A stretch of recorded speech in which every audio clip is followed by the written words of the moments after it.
as your dissertation concludes, you write that, and I'll quote, by dedicating minimal time and resources to training educators on UDL implementation, post-secondary institutions stand to substantially bolster accessibility and equity for their students, potentially leading to increased online enrollments.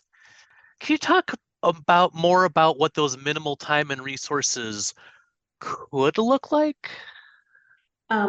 Of course. So minimal time and resources could look like instructional designers creating and facilitating a mandatory asynchronous module or whole course Mhm. for new faculty or faculty who are transitioning to online teaching.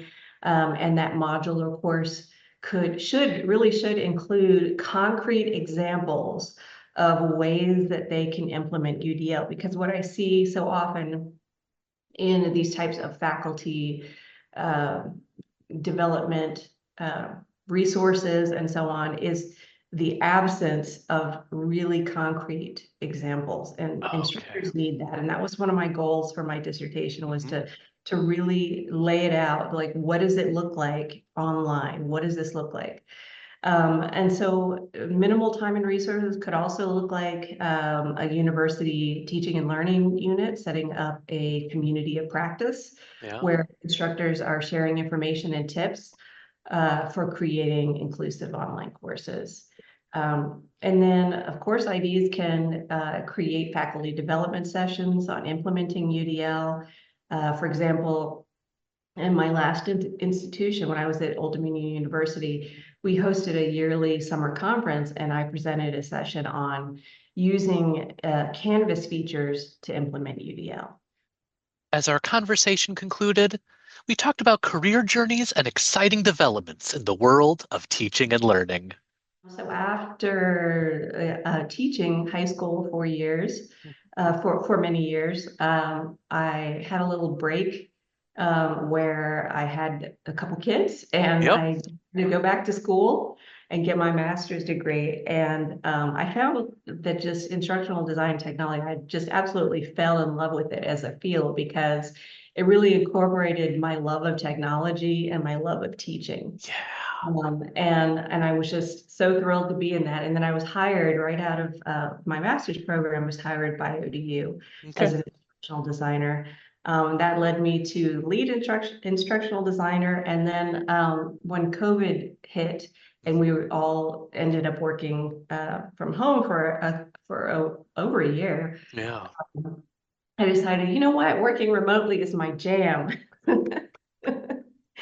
So I decided that at that time I was going to pursue remote work, and Okay. that's led me to, in this last couple of years, working for Western Governors University, where I'm the lead for inclusive learning design, and I get to be sort of a thought leader and researcher around inclusive design, which is really cool.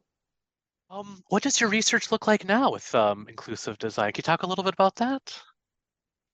Yeah, so I have, one of the great things about my job is I have access to a huge population of online learners.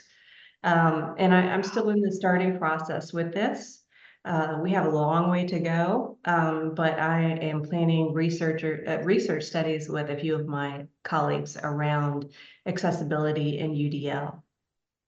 I'm really excited to look at the intersection of AI and Yeah. accessibility in UDL. I think there's such potential for AI to help learners to help remove barriers for learners or reduce them even more.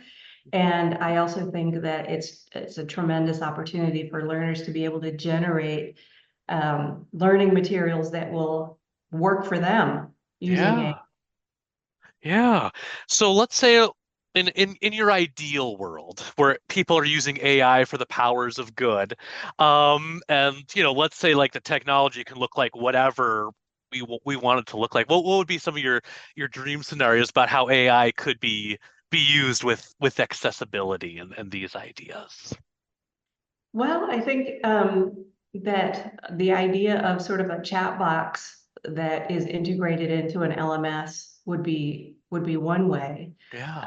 where learners could ask the chat box to change the font size, or change the color contrast, or make a summary of this video for me. Yes. Whatever it is that they need to increase learning. Yeah, no, I get excited about these sort of things, about you know, take this material and present it to this audience or that audience, or automatically translate it to this language or that language. I know there's in the world of academia, it so often gets reduced to like, but the students will cheat. And like, yes, there are students who are going to use AI as shortcuts, but recognizing just the potential for good is no, I love hearing and thinking about those sort of ideas. Yeah. As we wrap up, Anna, how can people follow or support your work? People can follow my work on LinkedIn, Okay. and they can reach me on Twitter. I'm still calling it Twitter. Yes. I have a Think UDL podcast hosted by Appalachian State University coming out any day. And I have an article coming out in Tech Trends about UDL implementation this fall. So stay tuned. Wonderful. And we'll have some of those the links that are already available for our viewers. We will have those in the video description. Sounds great. Yeah.